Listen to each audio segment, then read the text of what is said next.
주님 사랑합니다. 세상을 창조하시고 온 인류의 왕이 되신 주님, 이 약한 사람을 너무나 사랑하시는 하나님, 우리 안에 살아계셔서 우리의 연약함을 도우신 하나님, 우리가 죄 가운데 있을 때 통곡하고 우시며 우리 인생을 위해, 우리 영혼을 위해 기도하시는 주님,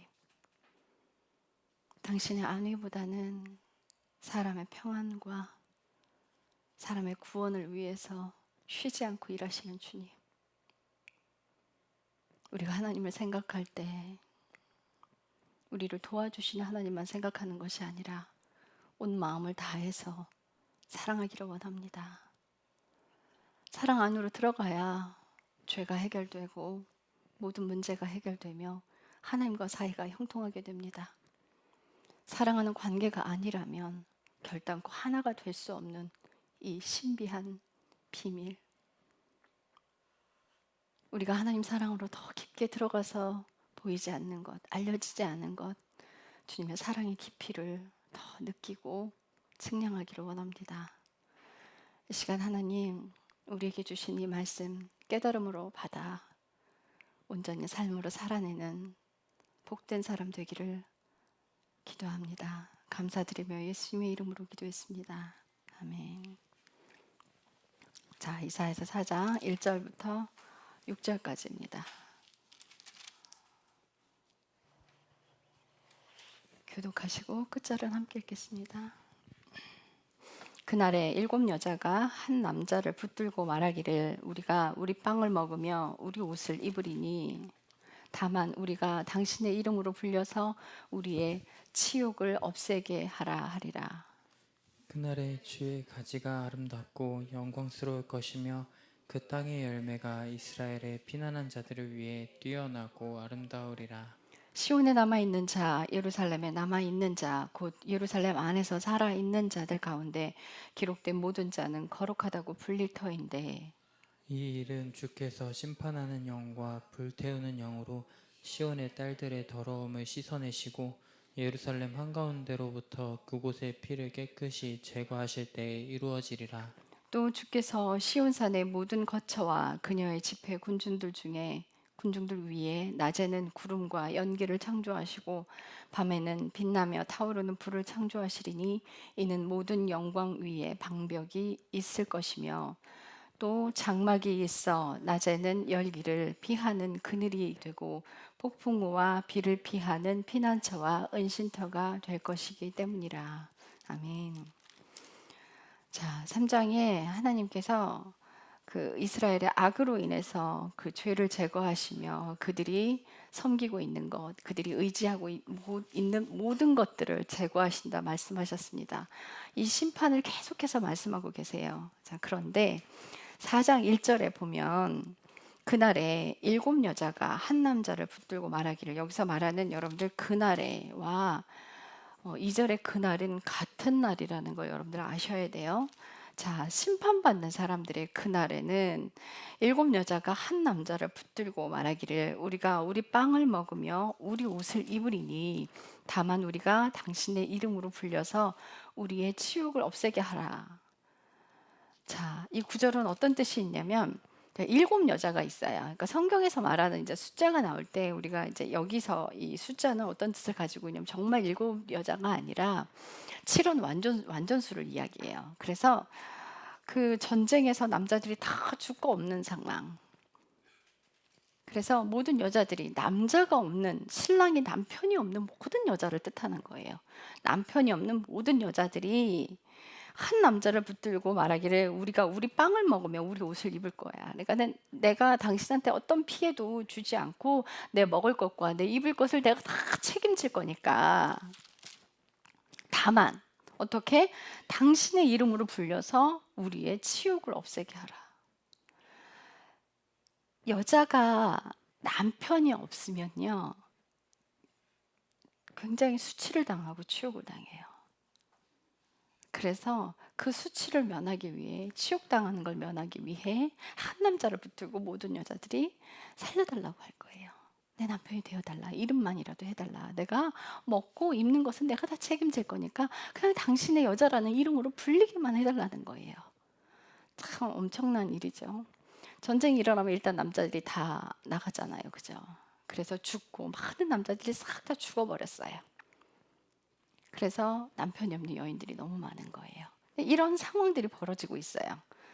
자, 심판 때 하나님께 이 심판을 말씀하고 계시고 그 치욕스러운 상황을 설명하고 있어요. 그런데 2절에 다시 보면 그날의 주의 가지가 이 뜻은 뭐냐면 예레미야서 23장 5절에서 6절 가봅시다. 예레미야서 23장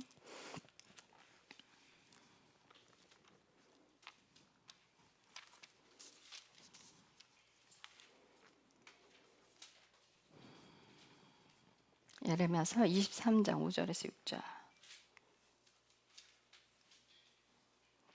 자, 이 주의 가지가 무엇인지 봅시다. 주가 말하노라 보라 날들이 오리니 내가 다윗에게 한 의로운 가지를 일으킬 것이요 한 왕이 통치하고 번영하여 땅에서 판단의 공의와 정의를 집행할 것이며 그의 날들에 유다는 구원을 받고 이스라엘은 안전히 거하리라. 사람이 그를 부를 때에 쓸 그의 이름은 이것이니 곧 주 우리의 의라 하리라. 이거는 예수님을 가리켜요. 주의 가지는 다른 성경에는 새싹이라고 번역되어 있어요. 그러니까 주의 새싹, 주의 가지, 예수 그리스도예요. 다윗의 뿌리에서 한 가지가 나리니 예수예요. 자, 그래서 그 예수님이 그 가지는 아름답고 영광스러울 것이며 그 땅의 열매가 이스라엘의 피난한 자들을 위해 뛰어나고 아름다우리라. 예수님이 이 땅에 거하시는데 그 아름다운 그 영광스러운 것과 그 땅의 열매가 이스라엘의 피난한 자들을 위해 뛰어나고 이스라엘의 피난한 자들을 위해 뛰어나고 아름다우리라. 이제 남은 자를 설명하고 있어요. 자, 3절에 보면 굉장히 황폐한 곳에서 2절까지, 그러니까 1절에 굉장히 황폐하고 남자들이 다 죽어 없어진 그 상황에 여자가 치욕을 면하기 위해서 한 남자를 붙들고 그런 말들을 해가면서까지 그런 상황이 벌어진 그때에 같은 날인데 그날에는 어떤 일들이 벌어져요? 이제 하나님의 가지가 있어서 남은 자들을 구원하실 텐데 3절에 시온에 남아있는 자, 이 남은 자 사상이 엘리야 때도 그래요. 하나님 다 죽고 나만 남아 있습니다 했을 때 내가 바알에게 무릎 꿇지 않은 7천인을 남겨놨다라고 말씀하신 것처럼 이 남은 자는 뭐냐면요, 회개하는 삶을 살아서 하나님께 붙어있는 사람이에요. 그래서 이 남은 자 곧 예루살렘 안에 살아있는 자들 가운데 기록된 모든 자는 거룩하다고 불릴 터인데, 자, 남은 자들이 거룩하다고 불릴 터인데, 자, 4절에 이 일은 어떻게 해서 거룩하게 불리어지는지를 설명을 하고 있는 거예요. 우리는 우리 힘으로 깨끗하게 살 수 있는 존재가 아니에요. 어떻게 깨끗하게 되냐면 4절에 설명합니다. 이 일은 주께서 심판하는 영과 불태우는 영으로 시온의 딸들의 더러움을 씻어내시고 예루살렘 한가운데로부터 그의 피를 깨끗하게 제거하실 때 이루어지리라. 하나님께서 일을 하시는데 어떻게? 심판하는 영과 불태우는 영으로. 자, 히브리서 12장 29절 한번 찾아보세요. 히브리서 12장 29절.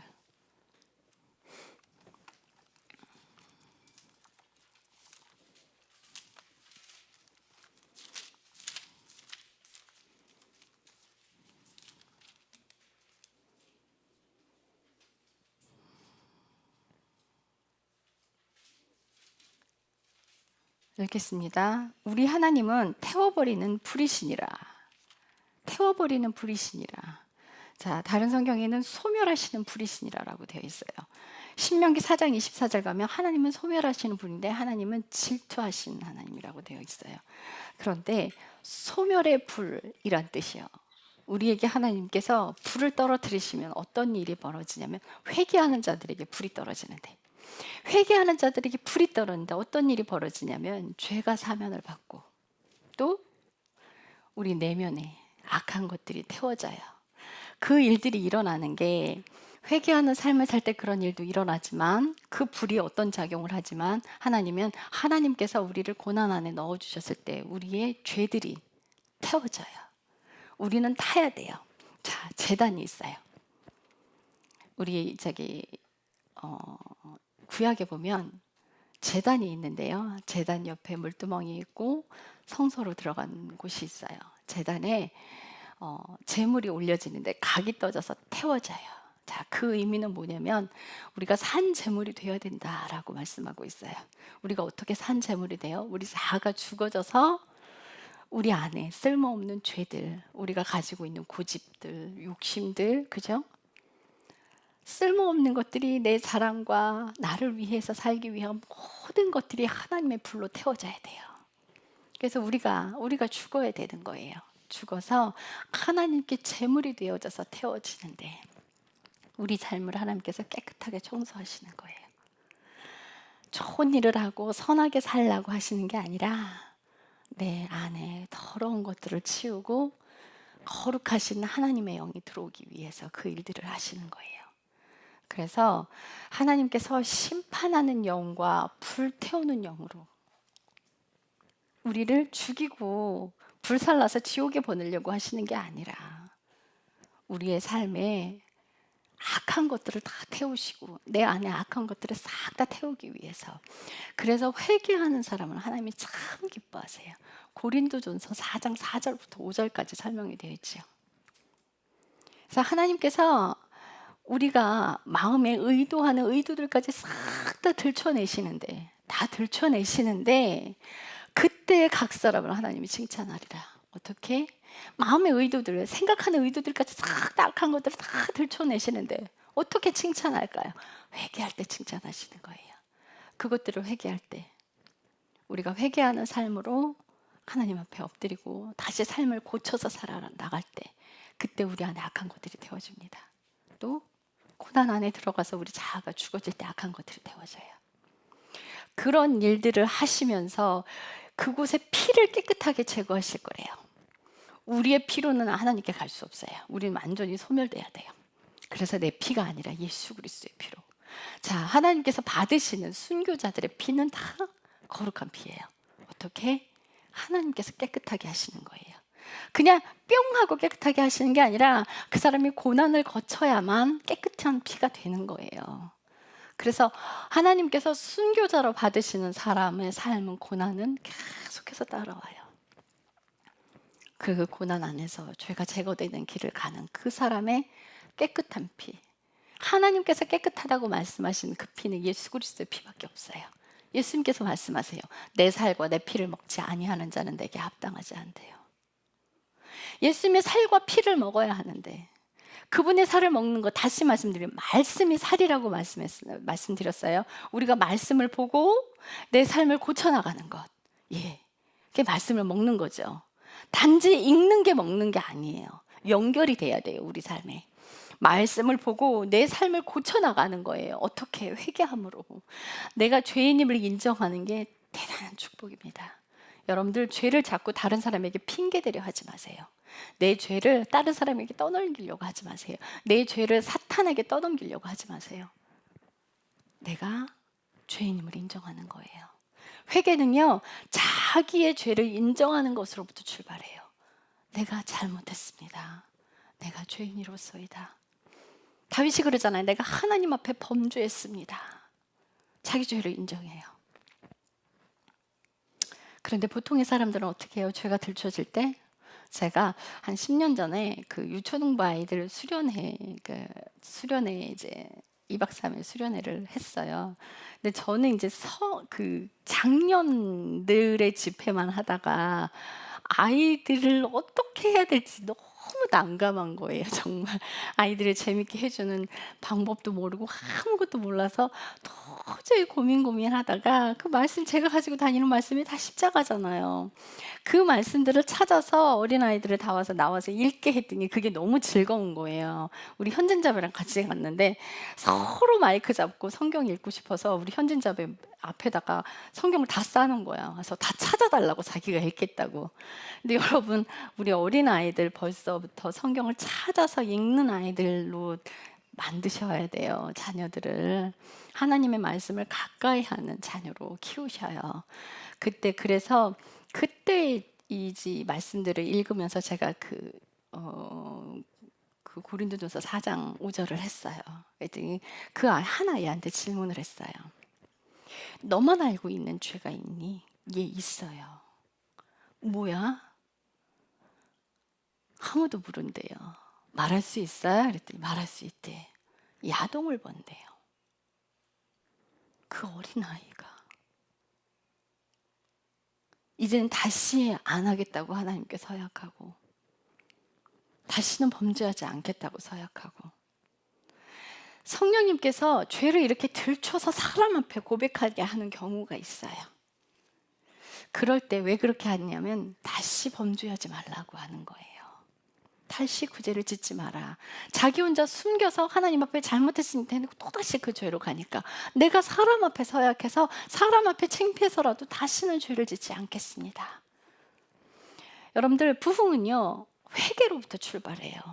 여러분들, 부흥은, 교회 부흥은 자릿수가 늘어나는 게 부흥이 아니에요. 교회 부흥은 회개하는 거예요. 회개하는 삶을 살아가는, 자신의 죄를 고백하고 회개하는 삶을 살아가는 거예요. 캐톨릭에서 하나님 앞에서 죄를 고백하는 게 아니라 신부 앞에서 죄를 고백하잖아요. 그것도 뭐라 할 수는 없겠지만 죄를 사해 주시는 건 하나님이에요.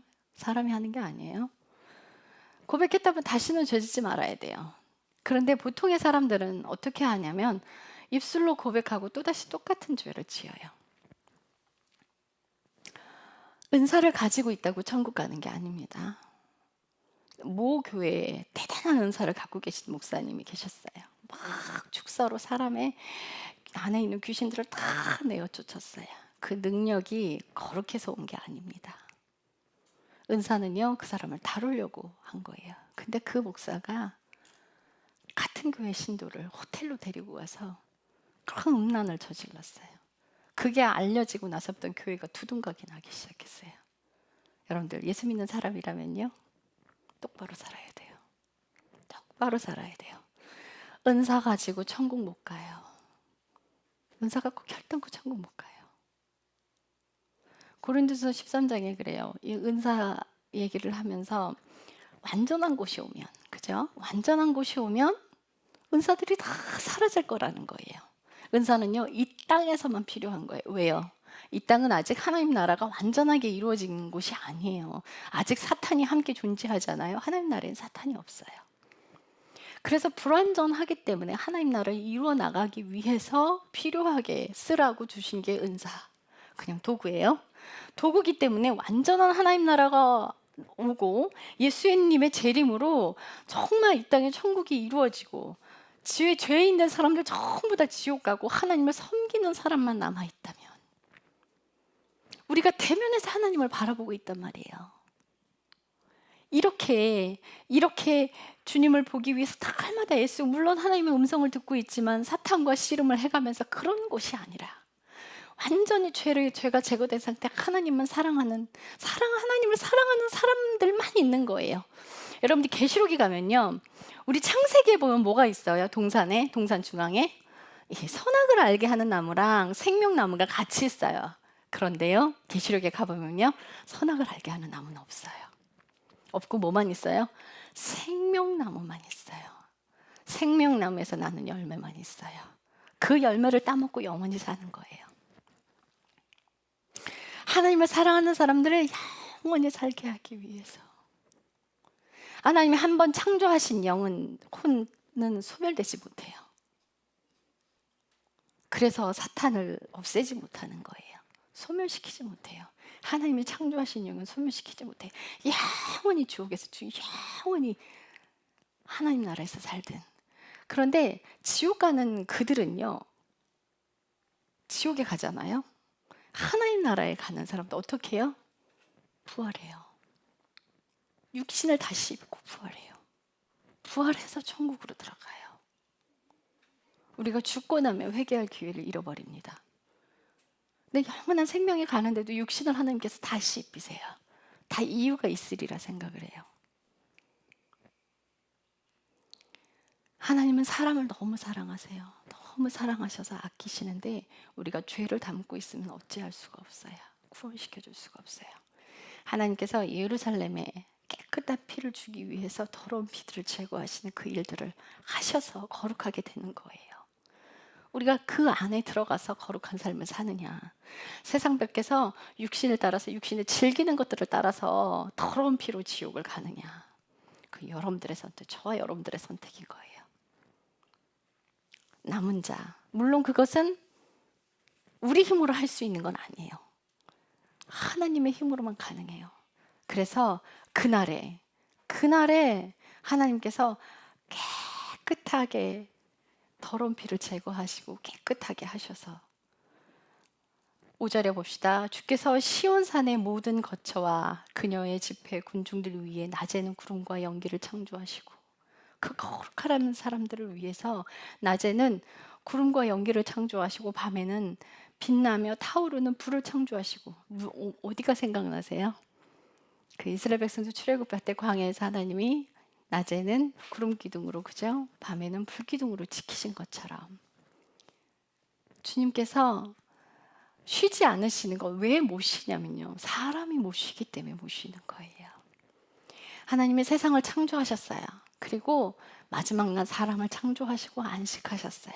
그런데 사람의 번제한 그날부터는 하나님은 안식하실 수가 없어요. 무엇 때문에? 사람이 죄로 덮여 있어서 사람이 쉬지 못하니까. 그런데 영원한 생명에 가면 그곳에는 하나님이 우리에게 안식을 주실 거예요. 그래서 주님도 함께 쉬실 겁니다. 그분이 쉬시지 못하는 이유, 사람을 죄에서 건져내기 위해서 못 쉬시는 거예요. 당신의 하나밖에 없는 아들을 내어주신 것, 무엇 때문에? 사람을 죄 가운데서 구원시키기 위해서. 여러분들, 그분의 사랑 안으로 들어가세요. 우리는요, 원래 원죄가 무엇인지 깨달아야 돼요. 우리 행위로 짓는 죄들 물론 죄입니다. 근데 근본적인 죄는 뭐냐면 하나님과 우리가 분리됐다는 거예요. 아담이 선악을 알게 하는 나무에서 나는 열매를 따먹고 하나님과 분리가 돼버렸어요. 하나님이 그러셨어요. 네가 그 열매를 먹는 날에는 반드시 죽으리라. 육신의 생명을 말씀하신 게 아니에요. 육신의 생명이 아니라 하나님과 분리되는 걸 말씀하셨어요. 우리 영은요, 그릇이에요. 근데 그 그릇 안에 사탄의 영을 담느냐 하나님의 영을 담느냐에 결정돼요. 우리가 사탄의 영을 담는 건 뭐냐면 심판받는 영을 담음으로 그 영 때문에 지옥 가는 거예요. 그 영으로 인해서 지옥 가는 거예요. 여러분들 그릇 안에 무엇을 담느냐에 달려 있어요. 육신의 것들, 즐기는 것들, 여러분들이 그것을 추구하고 살아간다면 여전히 사탄의 영을 담고 있는 것이고, 그것을 멀리하고 하나님을 사랑함으로 육신의 것들을 멀리하고 죄를 제거하는 길을 갈 때 하나님의 영이 우리 안에 들어와요. 로마서 8장에 그래요. 그리스도의 영이 없으면 그리스도의 사람이 아니라. 우리가 양자의 영을 받았으므로 아바 아버지라 부르짖느니라. 우리는 하나님의 자녀가 될 수 없습니다. 예수 그리스도의 영이 우리 안에 들어와야만 아버지 자녀가 되는 거예요. 그 영으로 말미암아 아버지의 자녀가 되는 길은 결단코 쉽지 않습니다. 내가 좋아하는 것들 버려야 되고요. 내 스펙들 자랑하는 것으로부터 멀어져야 되고요. 사람에게 인정받는 것으로부터 멀어져야 되고요. 내 몸을 아끼고 치장하는 것으로부터 멀어져야 되고요. 나를 사랑하는 것으로부터 멀어져야 돼요.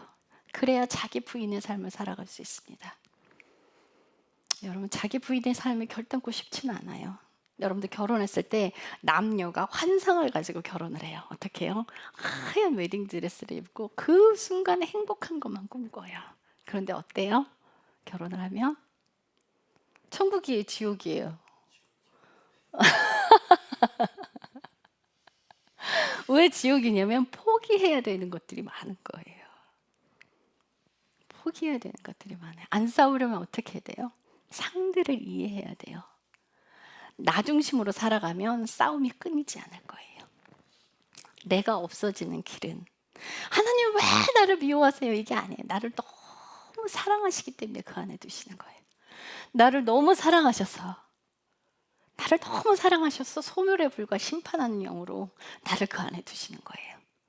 그래서 내가 나를 부인하는 삶을 살도록. 근데 안 싸우려면 어떻게 해요? 내가 아니라 상대가 되려고 노력을 해야 돼. 상대를 이해하는 자리로 자꾸 가야 돼요. 내 걸 자꾸 드러내지 말아야 돼요. 내가 하고 싶은 대로 하면 안 돼. 그 사람 안으로 들어가야 돼요. 그 사람이 되려고 그 사람이 불편한 것이 없나? 그 사람이 기분 나쁜 것이 없나?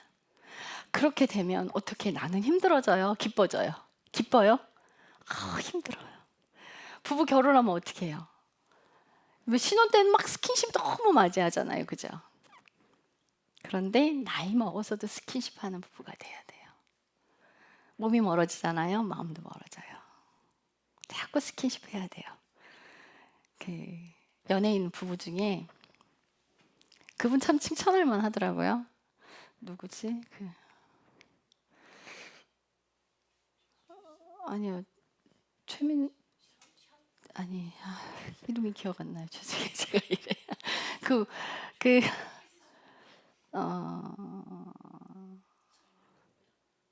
아니요. 나이 든 부부예요. 아니요. 근데 한국에서 자라지 않았어요. 외국에서 자라서 미스 캐나다였나? 최민수.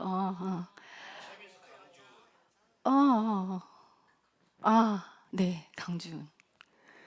그 아내가 한국말도 못하고 부모랑 떨어져서 한국에 이제 결혼을 해서 왔는데 너무 끔찍한 거예요. 너무 힘들었대요. 너무 힘들었는데 남편이 되려고 노력을 했대요. 자기 거를 자꾸 죽이는 거예요. 이제. 그래서 안 이쁜데 정말 안 이쁜데도 이마에다 뽀뽀해주고 안 이쁜데 정말 막 속에서 막 부글부글 끓어오르는데도 가서 스킨십 해주고 뽀뽀해주고 그랬대요.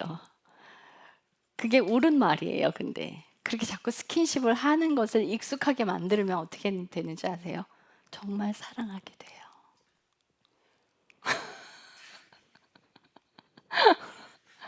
정말 사랑하게 돼요. 너무 끔찍할지라도 사랑하게 돼요. 어떻게? 내가 죽어짐으로. 자, 세상에서는 세상에 살아가는 세상 사람들이 화내는 사람이 있고 참는 사람이 있어요. 화내는 사람이 스트레스가 쌓일까요? 참는 사람이 스트레스가 쌓일까요? 어떻게 하셨어요? 네, 둘 다요. 둘 다 죽을 병에 걸려요. 스트레스가 소리를 질른다고 스트레스가 풀리는 게 아니에요. 화내는 사람도 사탄의 영에 사로잡혀서 사탄이 원하는 일을 하는 건데요. 참는 사람들은 뭘 못하냐면 그 참는 걸 회개하면 풀어져요. 이 믿는 기독교인들이 해야 될 일인 거예요. 참는 사람보다 화를 내는 사람이 더 큰 병에 걸려요. 자, 그런데 우리는요, 하나님이 계시잖아요. 인내하고 하나님 앞에 가서 하소연하는 거예요. 근데 더 지혜로운 사람은, 하나님 앞에 더 성숙한 믿음의 사람은 어떻게 해요? 하나님 앞에 가서 하소연하는 게 아니라 회개해요. 하나님, 제가 살아있어요. 제가 저를 사랑해서 화가 나는 거예요. 맞아요, 그 말이.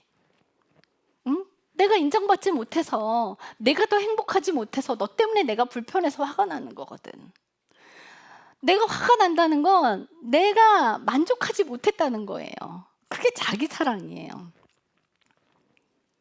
그래서 나를 사랑하는 게 없어지려면 그 과정을 가야 하는데 그 안에서 쌓이는 것들을 해결하는 방법은 회개밖에 없어요. 여러분들 우울증이요, 약 먹는다고 끝까지 해결되지 않아요. 약이 아니라 회개를 잘하는데 하나님 내가 잘못했습니다. 아니요. 정말 마음에서부터 인정을 하셔야 돼요.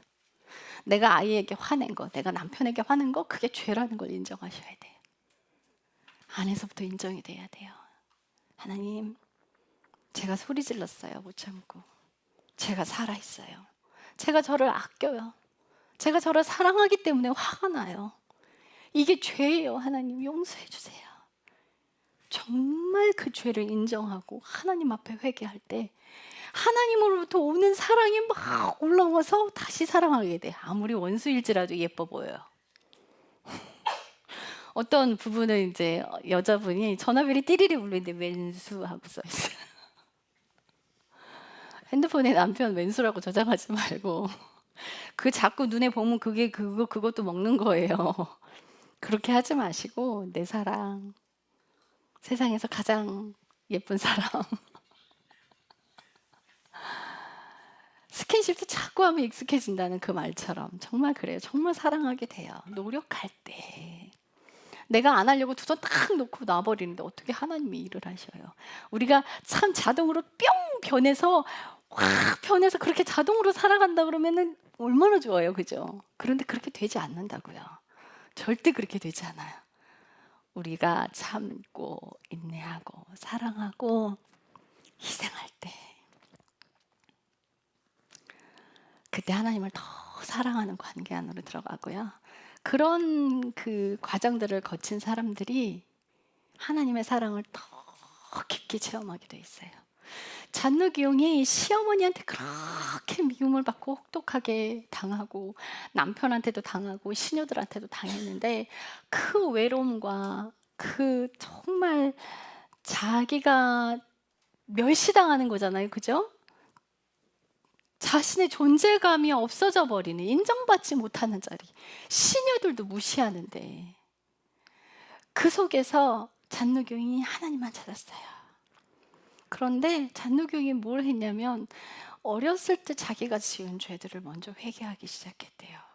그랬더니 하나님의 은혜가 확 쏟아지더래요. 자, 우리가 하나님의 사랑 안으로 들어가는 방법. 예수님 사랑해요, 사랑해. 예, 그것도 중요해요. 그 고백보다 먼저 회개하는 삶이 여러분들을 하나님과 예수님과의 사랑 안으로 깊이로 확 끌고 들어가게 돼 있어요. 정말 회개하고 죄를 짓지 않는 자리로 가고 그런 삶을 연속해서 살아가는 사람에게 예수님의 사랑과 하나님의 은혜가 내려와요. 그래서 예수님을 더 깊게 사랑하게 돼요. 그래서 나를 미워하는 그 사람들을 미워하지 않게 하는 그 힘이 하나님으로부터 오는 거예요.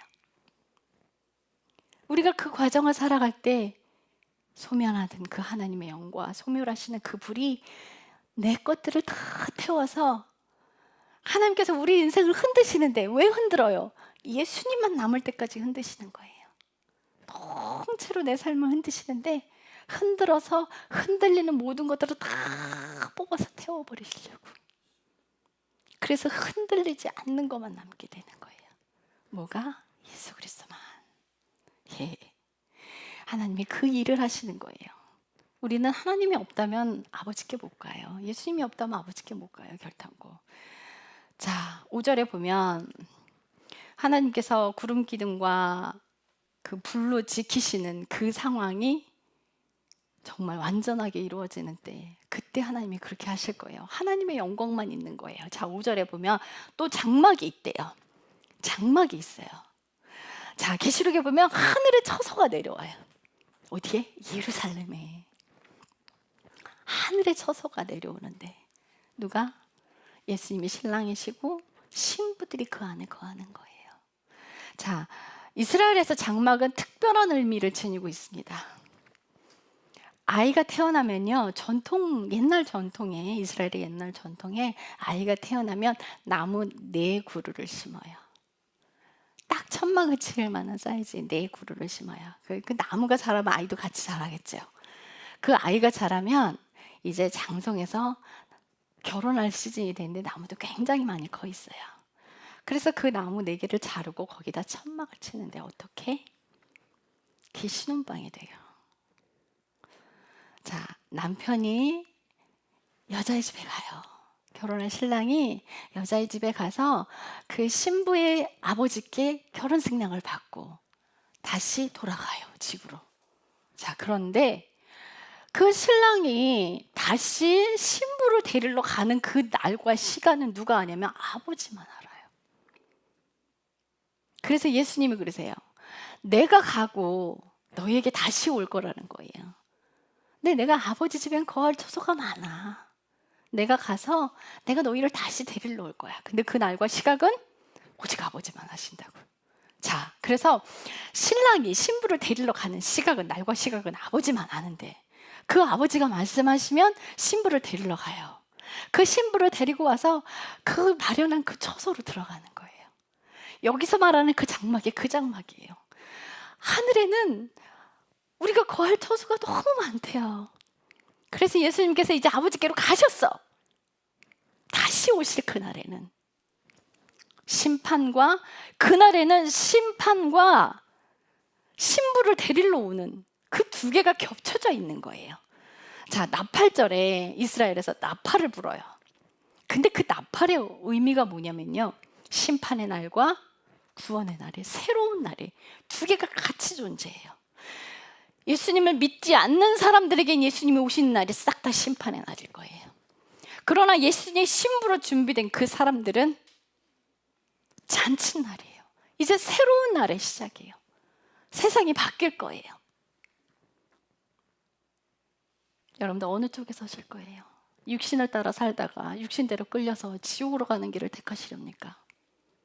내 육신에 세상을 등지고 내 십자가를 지고 예수님을 바라보며 예수님과 동행해서 내 자아가 죽어지는 길을 가서 영원한 정말 끝이 없는 그 영원한 천국에 함께 거할 것인지, 그건 누구에게 달려있냐면요, 저와 여러분들에게 달려있어요.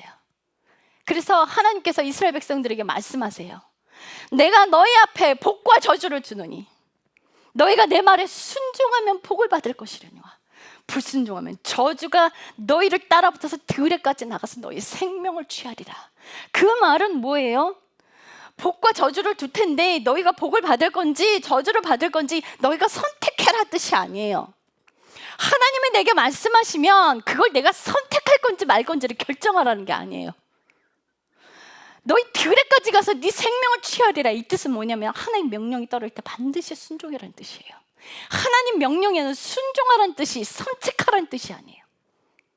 내가 복을 선택할 건지 저주를 선택할 건지 선택할 자유를 주신 게 아니에요. 하나님이 우리에게 자유의지를 주신 이유는 딱 하나예요. 나를 사랑해라. 여러분들 군대에서요, 명령으로 내려지는 그 체계 안에서는 사랑이 존재할 수가 없습니다. 근데 우리가 사랑 안으로 들어가잖아요. 하나님 앞에 굴복한다는 그 뜻은 뭐냐면요, 내가 하려고 하는 것들을 포기한다는 뜻이에요. 어떻게? 강제로? 아니요. 사랑으로, 내 의지로, 자발적인 의지로 순종할 것이냐예요. 사랑하면 그 관계로 들어갑니다.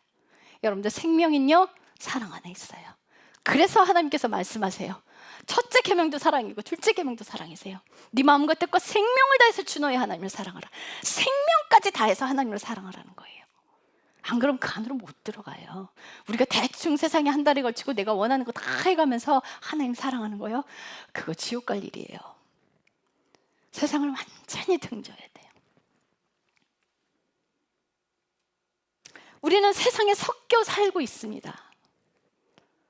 잘못 이해해서 예전에 그 아주 옛날에 유럽에서 수도원으로 죄와 세상과 담싸고 죄를 안 짓겠다고 수도원으로 들어가는 그런 행위가 아니라, 세상을 등진다는 뜻은 뭐냐면요, 세상의 문화를 따라가지 않고 육신에 즐기는 것들을 따라가지 않고 세상이 추구하는 것들을 따라가는 게 아니라, 우리가 세상 안에 섞여 있지만 예수님을 추구하고 예수님을 따르는 것 쪽을 택하는 거예요. 세상과 분리돼서 살아가라는 뜻이 아니에요. 우리는 세상 안에 존재하지만 내 안에 예수 그리스도의 생명을 가지고 살아가라는 거예요. 제가 화요일 날 노회에 모임이 있었어요. 가을 노회가 있었는데, 청기 노회. 근데 그 신천지 출입금지 늘 교회 다 붙여놓잖아요. 그러니까 그걸 붙여놓지 않으면 법적 시비가 붙었을 때 그러니까 법적인 보호를 받기 위해 그걸 붙인다고 하더라고요. 그래서 제가 그랬어요. 우리 교회는 안 붙여놨어요. 왜요, 목사님? 들어와서 회개하고 꼬꾸라지든 나가든 둘 중에 하나 하겠죠. 물론 우리 교회 사람들은 하나님께 순종하면 교회에 붙어있지만 하나님을 사랑하지 않고 세상의 육신적인 것을 사랑하게 되면 결국은 나가게 돼 있습니다. 신천지들이 왜 교회를 무너뜨려요? 왜? 뭐 때문에? 교회 안에 예수의 생명이 없기 때문이에요. 교회 안에 예수의 생명이 없어요. 헐뜯기 바빠요. 정말 하나님의 사랑이 있다면 자기를 희생해서 사랑하는 걸 해야죠. 교회는 사랑이어야 합니다. 하나님의 명령처럼. 하나님을 사랑할 때 이웃을 사랑할 수 있는 그 힘이 내게 와서 고린도전서 13장의 사랑을 살아갈 수 있게 돼요. 하나님이 주시는 사랑으로.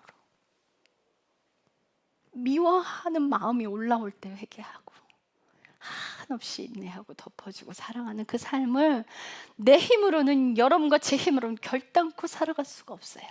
내 힘으로 살면요 언젠가 포기하고 폭발하는 때가 옵니다. 폭발해버려요. 자기가 참아서 하는 일은 결단코 폭발하게 돼 있어요. 그런데 회개하는 삶을 정말 하나님을 사랑해서 하는 삶에는요 계속 살아가게 돼요. 포기하지 않습니다. 왜 포기해요? 내가 하니까 포기하는 거예요. 자기 힘으로 하면 포기하게 돼 있어요. 그래서 하나님 뭐라 그래요? 네 힘으로 말고 내 힘으로 살아야 돼. 여러분들 하나님이 주시는 힘으로 살아가셔야 합니다. 그래서 하나님께서 예비해 주신 그 장막에 모두 다 들어가는 거룩한 신부가 되셔야 돼요. 마지막 그날에는요 예수님 오시는데 회개시키러 안 옵니다. 완성된 신부만 데리러 오십니다. 여러분들 신부가 되십시오. 여러분들 예수님을 정말 사랑하는 그 거룩한 신부가 되셔야 합니다. 기도하겠습니다. 하나님 사랑합니다.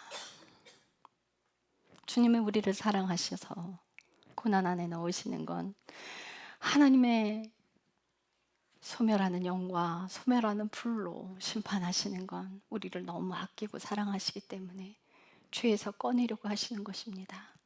하나님께서 우리의 죄를 들추시는 건 심판하시려고 들추시는 것이 아니라 회개하라고 들추시는 것입니다. 이제 하나님의 뜻을 제대로 알고 그 안으로 들어가길 원합니다. 자기 죄를 인정하는 것, 그것이 용감한 행동입니다. 자기 죄가, 자기 모습이 들춰졌을 때 그것을 인정하는 것이 진정으로 예수님을 사랑하는 자의 행동입니다. 자신의 죄를 인정하고 삶을 고쳐가는 그것이 거룩한 삶으로 들어가게 합니다. 회개가 예수님을 더욱더 사랑하는 더 깊은 사랑으로 끌고 갑니다. 마음문은 우리가 열어야 합니다. 우리가 마음문을 열지 않으면 예수님 결단코 들어올 수 없습니다. 그런데 그 문을 여는 것은 그 어떤 것도 아니고 회개입니다. 예수님을 사랑하는 그 힘, 회개하는 삶을 살아갈 때 더 큰 힘이 들어옵니다. 자신의 악한 모습을 인정하며 자기의 사랑을, 자기 사랑에서 벗어나는, 자기를 희생하는 자리로 가는 거룩한 신부가 되기를 원합니다. 감사드리며 예수님의 이름으로 기도했습니다. 아멘.